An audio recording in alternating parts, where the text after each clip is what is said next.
안녕하세요. 오늘은 산만한 아이 어떻게 공부시키지? ADHD가 의심되는 아동 청소년을 위한 학습 방법에 대해서 얘기를 해볼까 합니다. 내용은 0부터 6까지 좀 많은 편이에요. 바로 시작해 볼게요. 학습을 시키기 전에 우리는 알아야 할 세 가지 마음가짐이 있습니다. 첫 번째는 우선 고정관념을 버리시고 재능을 발견해야 합니다. 아이를 바라볼 때마다 왜 자꾸 쓸데없는 짓을 하지? 몇 번을 했는데 이쯤이 알 때 됐지 않나? 이런 생각부터 버리셔야 됩니다. 일반적인 시선에서 이해를 할 수 있었으면 진작에 이해를 했을 거예요. 근데 일반적인 시선에서 이해가 되지 않기 때문에 우리는 시선을 바꾸는 방법을 먼저 쓸 겁니다. 무작정 아이를 바꾸려고 하지 않고 먼저 아이를 바라보는 우리의 시선부터 바꿔야 합니다. 저는 산만한 아이들을 볼 때면 항상 주문처럼 마음에 새기는 문구가 있는데 얘는 분명 재능이 있는 아이다. 근데 아직 자신의 재능을 찾지 못한 것 같다. 내가 찾아줘야 될 것 같다. 아이는 분명 자신만의 재능이 있습니다. 그것을 사용하는 방법을 모를 뿐이죠. 흔히 잘못 발휘가 된다고 하죠. 이런 비유가 맞을지는 모르겠지만 무언가에 대해 말하기를 정말 좋아하는 사람이 있다고 해볼게요. 말하는데 재주가 있는 거죠. 말로 자신의 생각을 표현하고 남들을 설득시키는 그런 재능.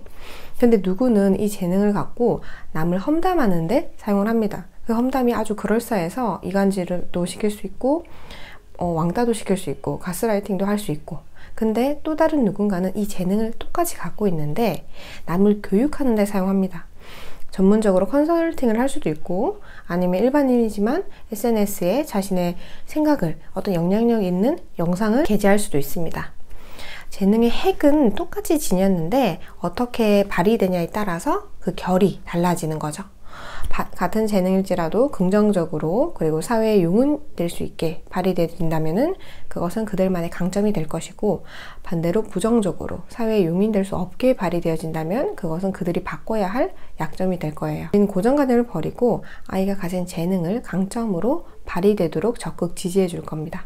그리고 두 번째는 이 아이들에겐 차별화 교육이 필요하다는 걸 아셔야 해요. 이 말은 학교나 학원에서 진행하는 수업 방식이 모든 아이들에게 적합하지 않을 수도 있다는 것이고, 또 효과적인 공부 방식, 습득 방식이 아이들마다 다르기 때문에 아이 개인에게 맞는 방식을 찾는 게 중요하다는 것을 의미합니다. 헬스만 퍼스널 트레이닝 하는 게 아니라 공부도 퍼스널 트레이닝이 필요한 거죠. 그리고 이건 산만한 아이끼리도 차이가 있을 수 있어요. 정말 딱 내 아이에게 맞는 방법을 찾는 게 중요합니다. 세 번째, 부모는 지도자가 아니에요. 자녀와의 관계가 부모-자녀 관계이지 부모-학생 관계도 아니고 지도자-자녀 관계도 아니고 지도자-학생 관계는 더더욱 아니란 걸 아셔야 합니다. 부모는 자녀를 대하는 것이지 학생을 대하는 게 아니고, 그리고 자녀도 부모를 기대하지 지도자를 기대하지 않아요. 이 관계성을 절대 잊지 마시고 아이가 발돋움할 수 있도록 지지해주는 부모의 본분을 항상 기억해 주세요. 첫 번째, 감각기능 활용하는 건데, 감각이 예민한 경우가 꽤 많을 거예요. 솜브드처럼 작은 소리에도, 그리고 시각 자극에도 쉽게 주의가 분산돼 버리는 거죠. 근데 이걸 예민하다고 보지 마시고 남들보다 더 많이 발달됐다고 보시면 됩니다. 유독 많이 발달된 그 감각 기능을 아이가 잘 컨트롤하지 못한다고 해서 무시하고 없애버리려 하지 않고 우린 이것을 오히려 활용을 하는 거죠. 그러려면 아이가 많이 발달된 그 감각을 찾아줘야 합니다. 우리는 이걸 갖다가 아이가 선호하는 감각을 찾는 것이라고 표현할 수 있고요. 그게 청각일 수도 있고 시각일 수도 있고 또 촉각일 수도 있겠죠.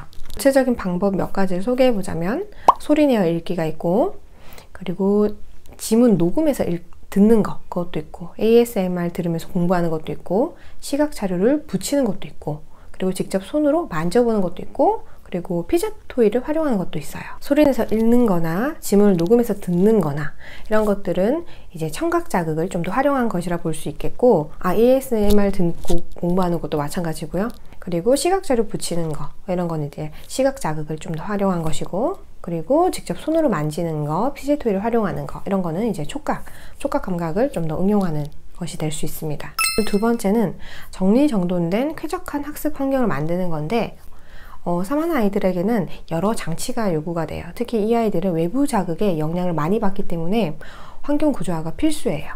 환경 구조화는 아이가 공부에 집중하기 좋은 상태로 구조를 잡아주는 건데, 저는 이걸 집에다가 비유를 해요. 집은 거실, 부엌, 침실, 화장실 이렇게 구조가 나눠져 있죠. 가구가 아무것도 안 놓여져 있다 해도 어디가 화장실이고 어디가 거실인지 구분이 가요. 누가 알려주지 않아도 우리는 소파를 놓는 공간이 어느 집이나 같다는 것을 알고 있어요. 근데 만약에 집이 벽으로 공간 분리가 안 되어 있다고 한다면 우리는 공간을 구분 짓는 것부터 시작을 해야 되죠. 거실이 어디가 좋을지, 어디를 침실로 할지 이런 것부터 생각을 해야 되죠. 산만한 아이들은 이렇게 구조가 안 잡혀 있는 경우가 많습니다. 어디서부터 시작을 해야 될지, 어떻게 외부 자극을 차단을 해야 될지, 어디에 연필이 있고 어디에 숙제가 있는지 잘 모르는 거죠. 그래서 굴러다니는 것을 일단 모두 정리하는 거, 처박혀 있는 그런 것들 모두 정리하는 거, 그리고 두 번째는 서랍장, 수납장 이런 칸마다 네임택 붙여주는 거, 그리고 세 번째는 책상 위에 정말 필요한 것만 꺼내두는 것, 그리고 네 번째는 소음 차단하는 것, 그리고 다섯 번째는 냄새 관리하는 것. 환경 조성에도 시각, 청각, 후각 이런 감각 조절이 필수적이라는 것을 알 수 있어요. 세 번째는 보조도구 활용하기. 타이머, 디지털 탁상시계, 헤드셋, 포스트잇, 달력, 알림장, 칸막이, 바운시 밴드 정말 다양한데 이것보다 더 많을 수도 있어요. 어쨌든 이거 모두 아이가 조절하는데 도움을 주는 도구가 되거든요. 이런 것들을 정말 많이 찾아보셔서 맞는 도구를 선정을 하셔야 됩니다.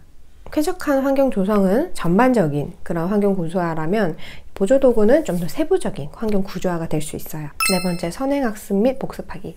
산만한 특성을 보이는 아이들은 장단기 기억에 어려움을 갖고 있어요. 남들보다 효과적으로 암기하는 것이 어렵기 때문에 새로운 개념을 머릿속에 기억해 뒀다가 언제든 꺼내서 내 것처럼 사용하기 어려운 거죠. 그래서 우리는 이 아이들에게 선행학습하고 복습하는 습관을 알려줘야 됩니다. 이것은 공부를 많이 시킨다는 뜻이 아니라 반복 노출해 줌으로써 새로운 것에 대한 저항감을 줄여주는 거라고 볼 수 있어요. 선행학습은 미리 보기, 복습은 다시 보기 이런 역할을 해주는 거죠. 이때 보는, 이렇게 눈으로 보는 시각적 반복도 좋고요. 말하는 청각적 반복도 좋아요.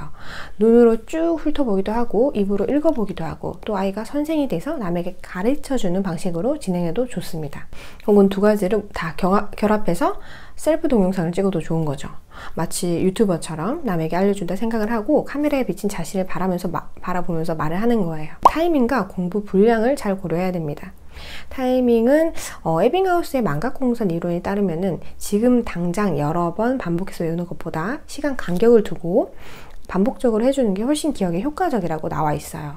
예를 들어서 전날 공부 내용을 미리 보고 가는 거, 수업 직전에 미리 보는 거, 다음날 다시 보는 거, 그리고 다음 주에 다시 보는 거, 다음 달에 다시 보는 거, 이런 식으로 간격을 넓혀가면서 진행을 합니다. 그리고 공부 분량은 선행하고 복습하는 공부 간격이 방금 말했듯이 한두 일 하고 끝나는 게 아니라 다음 주, 다음 달 같이 장기적으로 반복되기 때문에 한 회에 선행 복습할 분량이 너무 많아서는 안 돼요.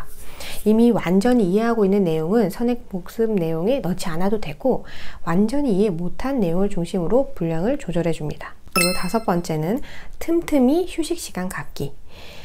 이 시간은 과잉 행동과 그 산만함을 분출할 수 있는 당연한 시간, 분출해도 되는 시간에 들어갈 거예요. 온갖 환경 조성을 다 해줘도 주의 집중이 사라지는 순간이 꼭 찾아와요.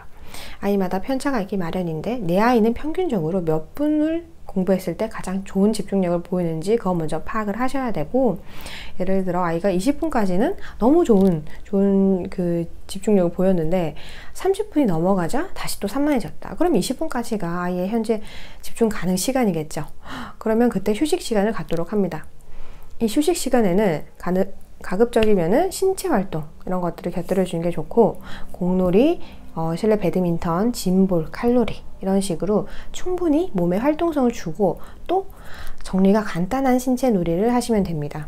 휴식 시간은 아이 연령대와 공부 시간 이런 것들을 고려해서 설정해 주시면 되고, 다만 너무 길게 격하게 노는 것은 공부할 집중력과 체력도 뺏어가고 너무 지나친 각성을 높여줘서 다시 차분하게 공부에 집중하기가 어려울 수도 있어요. 조직화가 조금 안 될 수 있으니까 좀 너무 길지도 않게, 그리고 너무 격하지도 않게 노는 것이 좋습니다. 그리고 다시 차분하게 공부할 자리로 들어가도록 하는 거죠. 이때에도 긍정적인 메시지로 격려를 해줘야 돼요. 재밌게 놀았는데 다시 집중하러 가는 길이 얼마나 고통스럽겠어요. 그러니까 격려를 아끼지 말아야겠죠? 힘들지만 그래도 다시 해보자. 오늘 해야 할 걸 다 마치면 마음도 편해지고 맛있는 저녁도 먹고 재밌게 놀 시간도 생길 거야. 너가 공부할 동안 엄마도 공부하고 있을게. 우리 다 하고 또 놀자. 마지막 6번째는 자기 관리 및 자기 주도 학습. 지금까지 말씀드린 환경 조성이랑 그리고 학습 지도 방법을 부모가 하는 게 아니라 사실은 아이가 제 것으로 만들 수 있어야 돼요. 여기까지가 완성인 거예요.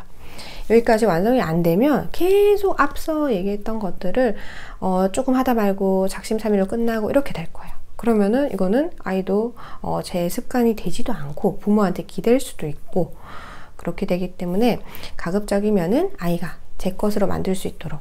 왜냐면 사실 이 지도해주는 내용들이 학교나 학원에서는 아이가 스스로 해야 될 영역이 들어가거든요. 또 이런 습관이 잘 형성된다면 성인이가 됐을 때 사회 적응에도 훨씬 도움이 됩니다. 그래서 아무리 늦어도 중학교 전에 꼭 습관화시키기를 추천드려요. 중학교 이후에는 아이들이 잘 따라오질 않더라고요. 부모 말에 고제고대로 따르지 않는다는 거죠. 이러한 이유로 부모 자녀 관계가 또 좋을수록 학습 지도 효과가 더 좋기도 합니다. 긴 영상인데 끝까지 보셨다면 정말 대단한 거예요. 아이만큼이나 부모도 집중력 있게 뭔가를 본다는 게 어려운 거잖아요. 우리도 때론 아이랑 다를 게 없죠. 아이를 위해 공부하시는 부모님들 오늘도 화이팅입니다.